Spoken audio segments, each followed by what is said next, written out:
Dnes zaznie hlas, ktorý v prebiehajúcej európskej debate príliš často chýba. Kým politici v Bruseli plánujú ďalšie rozšírenie Európskej únie a slovenská vláda poslušne zdvíha ruku, Dimeši sa pýta to, čo by mal v skutočnosti riešiť každý občan tejto krajiny. Akú cenu bude Slovensko platiť za vstup Ukrajiny do Európskej únie? Vypočujte si príhovor. Ako si sme si už zvykli, že v prípade Ukrajiny idú všetky racionálne argumenty nabok. Víťazí kombinácia ideológie, nadšenia, lútosti a biznis zámerov mocných. Smutné je, že k tomu všetkému sa pridáva aj Slovensko.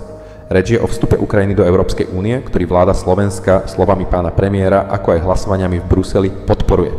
Ja naopak s plnou vážnosťou tvrdím, že názor na vstup Ukrajiny do Európskej únie, tým pádom aj názor na finančnú popravu Slovenska, by mali povedať občania Slovenska v referende. Vláda by bez opýtania ľudí nemala hlasovať za prijatie Ukrajiny do Európskej únie. Má na to niekoľko dosť dobrých dôvodov, spomeniem len tie najvypuklejšie. Kohézne fondy. Podľa súčasných pravidiel kohézne fondy smerujú do tých členských krajín, kde hrubý národný dôchodok na obyvateľa nedosahuje 90% priemeru Európskej únie.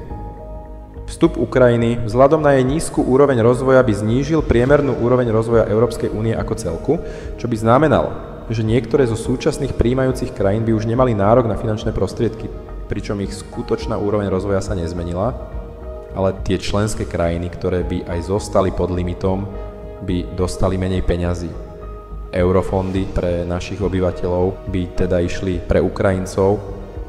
Poľnohospodárstvo v prípade prijatia Ukrajiny do Európskej únie by do nej smerovalo 30% všetkých peňazí určených na spoločnú poľnohospodársku politiku.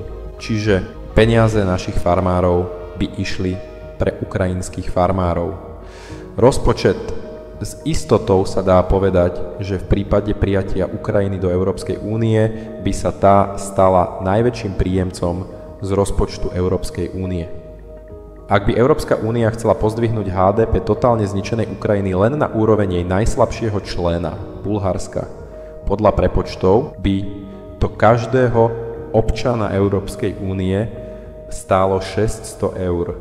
Sme pripravení dotovať jednu z najskorumpovanejších krajín sveta. Sme pripravení obetovať alebo prinajmenšom ohroziť naše dôchodky, sociálnu pomoc rodinám, poľnohospodárov a priemysel pre neracionálne rozhodnutia eurohujerov.